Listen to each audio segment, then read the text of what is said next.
अल्लाह इज्जत कईया माण्हू न परसहन था। अल्लाह इज्जत कईया माण्हू न परसहन था।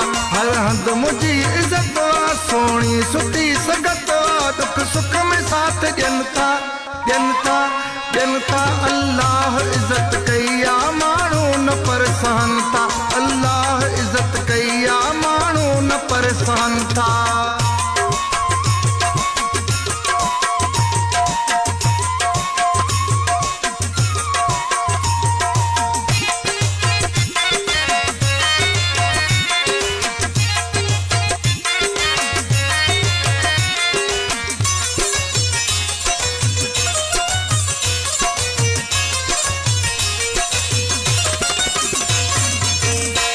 रब सोने जो शुक्रवार के ही खबर वा। रब सोने जो शुक्रवार के ही खबर वा। बंगलो नाहे लखन जो गरीबान मुंह जो घर वा। पंहिंजो कमाए खाऊं तुंहिंजे दर ते वींदा नाहियूं। माण्हू ॾिसी सड़नि था सड़नि था सड़नि था। अल्लाह इज्जत कईया माण्हू न परसान था।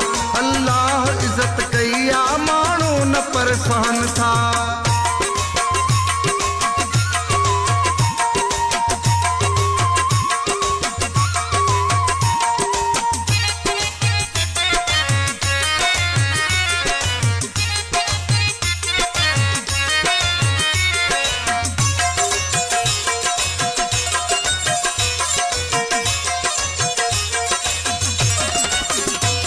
मोहब्बत वारा माण्हू हर कंहिंसां प्यार कयूं था। मोहब्बत वारा माण्हू हर कंहिंसां प्यार कयूं था। हली आयो सजण दुश्मन सभिनी खे कुर्ब ॾियूं था। असां कुर्ब वारा माण्हू नफ़रत न मूर ॼाणू। पोइ बि चोवे रखनि था रखनि था रखनि था। अल्लाह इज्जत कईया माण्हू न परसान था। अल्लाह इज्जत कईया माण्हू न परसान था।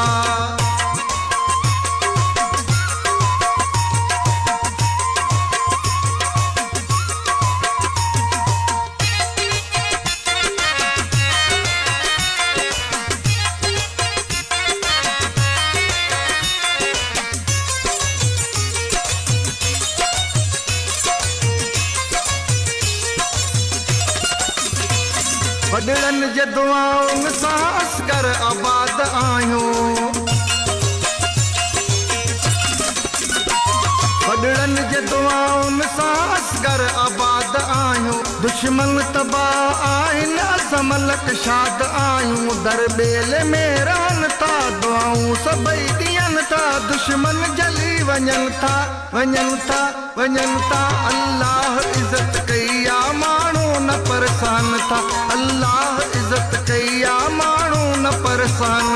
हर हंध मुंहिंजी इज्जत वा सोणी सुठी संगत वा दुख सुख में साथ ॾियनि था ॾियनि था ॾियनि था।